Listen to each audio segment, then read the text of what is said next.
Hi everyone, good morning.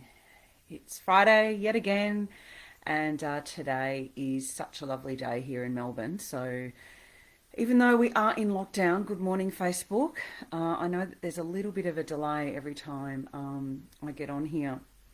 Now, courtesy of my lovely daughters, they have chosen my outfit today. They have a lot of joy out of choosing what I'm going to wear as well as the earrings. So we had earrings all over the floor this morning while they decided together what was going to go with what.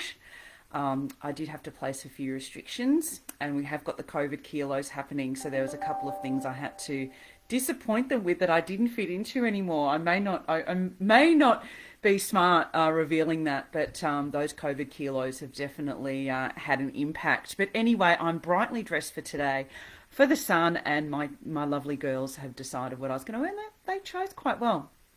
Now, um, today I wanted to. I know last week I promised that I would go through something with relating to kitchens, and I suppose that's also linked to the beautiful kitchen design made easy course, which the launch ends today at 6 o'clock. So the special of $79 is only valid until 6 o'clock today, and then afterwards it will revert back to its normal price, which is 97 after 6 o'clock this evening. So if you're still thinking about it, definitely make sure that you don't forget to order today before 6.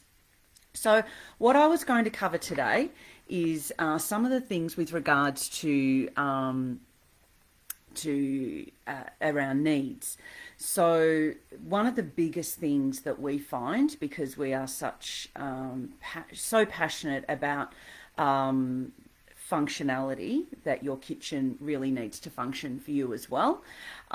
So, we really believe that you need to do your own needs assessment. And that needs assessment is really going to work out what you need in your kitchen. Not only from an appliances perspective, that's definitely important, but also all the other needs that you have with regards to how you cook, and how you store and how you need to access things. So, how do you know what you need? You really need to basically do I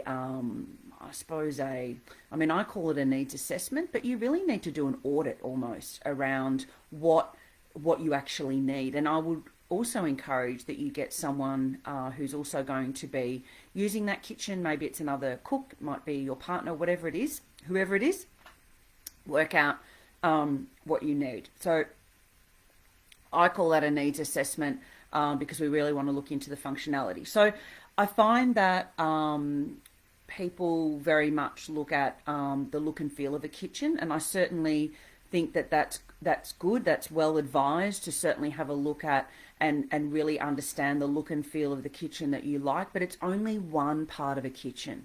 There's only one element that, yes, aesthetically you want it to have dark cabinetry or light cabinetry, or you want a particular stone bench top. That's fine. That is one element of a kitchen, and it's probably the much smaller element in terms of the thinking behind how everything's going to work. So what about the functionality? Because for us, and it's interesting, I spoke to someone this week, well, why should we engage you? And one of the things that I said was around, we are so focused on functionality. Yes, things need to look good. And I said that and I strongly believe this, that good design is about functionality. And actually, if it doesn't work for you, it's poor design. It needs to work first and foremost, and then it also needs to look good. So you need to be able to articulate what you need and assess, so that you can assess your plans. So when your kitchen designer comes back to you with the plans that are being developed for you, you need to have a very clear idea in your mind how you can assess those plans to make sure then that that it is how you need it to be set up. It's designed in a way that you can use the kitchen how you use the kitchen, that you can store how and where you need to store, that your appliances are where they need to be, that the flow makes sense. And so if you've actually done your own needs assessment and you understand what you need and how you work in the kitchen, that's going to enable you to be able to then assess the plans that have come back to you. If you don't have someone that's doing that piece of work for you.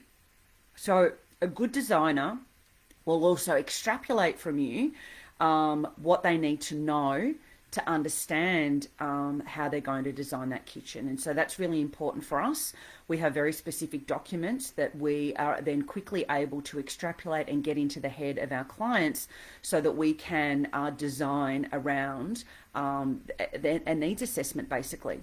So in the course, there is, and I know I mentioned this last week, the Clear Clarity Design Worksheet, and that actually enables you to go through. We've got some key questions in there. It's 5 pages, sorry, of things that you would need to understand about your kitchen in terms of storage, in terms of usage, in terms of number of cooks and so forth, so that you can then review your floor plans with that in mind. So it's almost like a brief for yourself to say, okay, well, this is what we need, this is the functionality that we need, and then you can review your plans. So it's a really good exercise to do. So not only would that be helpful for your designer if you're having one, but it also enables you to review the plans with that in mind. You've already done the thinking.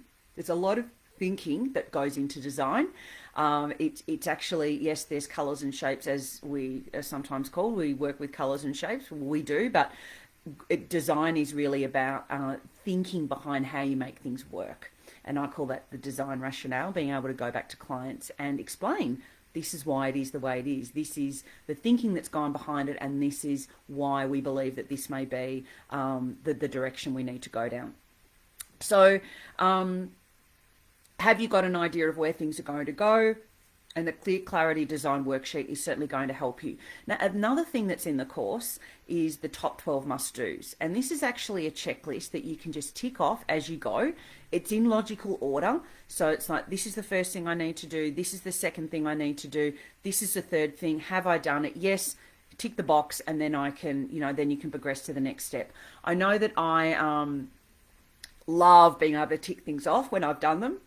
And so I designed that sheet with that in mind, that you basically tick it off as you go, so that you can progress to the next step. So that's also in the course. So a lot of those resources, they're not available anywhere else.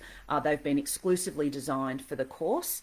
And those resources, there's 5 different professionally designed printables in there on their own. In fact, the Clear Clarity Design Worksheet on its own is worth $79. So you not only get all those 5 professionally designed resources in the course, but then you get all the transcripts from all the podcasts. So that enables you to be able to go through, highlight as you go, the areas that really make sense to you or really are relevant to you. You can make your own notes on those transcripts. And then you've also got a really easy location to find all the podcasts relating to kitchens, all in one location. And then it's all broken down by topic. So bench tops, cabinetry, flat pack versus custom kitchen design.